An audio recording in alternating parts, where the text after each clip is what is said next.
صومالي صومالي صومالي صومالي وأفتخر.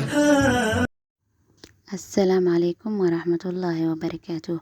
kusoo dhawaada ifiyaha qalbiga kanaal. Sidaa kor ku soo wada aragteen taatalka mawduuceena wuxuu ku saabsan yahay 5 aayadood haddaad ilmahaaga ugu duceyso subax kaste ay wanaagsanaan doonaan iskana bedeli doonaan xaaladooda. Sidaa wada ognahay caruurta waxay ka mid yihiin nimcooyinka Ilaah bixiyo kuwa ugu waaweyn, taasoo qalbiyadeena ku farxaan markay yaryar yihiin, naguna sii weynaado jaceylkooda markay weynaadaan.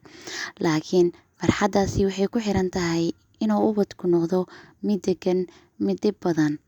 Farxadaasi ma kaamil noqoto ilaa wanaagooda maahe. Sidaa daraadeed waxaa naga saaran mas'uuliyad tarbiyadooda inaan wanaajino si ay u yaraato amar diidada ka imaaneysa madax adeega, caasinimada iyo inuu cunugu noqdo mid saaqid ah. Waxaana laga maarmaan ah inaan Ilaah kaalmo weydiisano si ubadkeenu u noqdo kuwo wanaagsan oo saalixiin ah. Hooyo iyo aabe, ma ogtahay ducada aad u duceyso Ilaah inuu u aqbalayo ubadkaaga, kaagana dhigayo baari adduun iyo aakhirana ku anfaca noqdaane ilmo ku dabacsan, wax maqlaa, dhib badnayn. Waxaana muhiimsan in markaste u duceyso ilmahaaga adigoonan waqti ku xireynin ama xaalada gooni ah.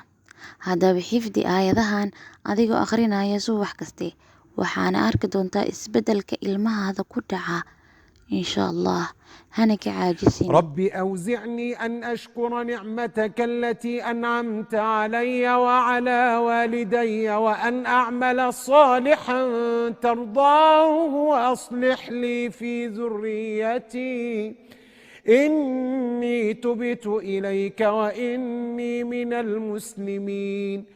ربنا هب لنا من أزواجنا وذرياتنا قرة أعين واجعلنا للمتقين إماما.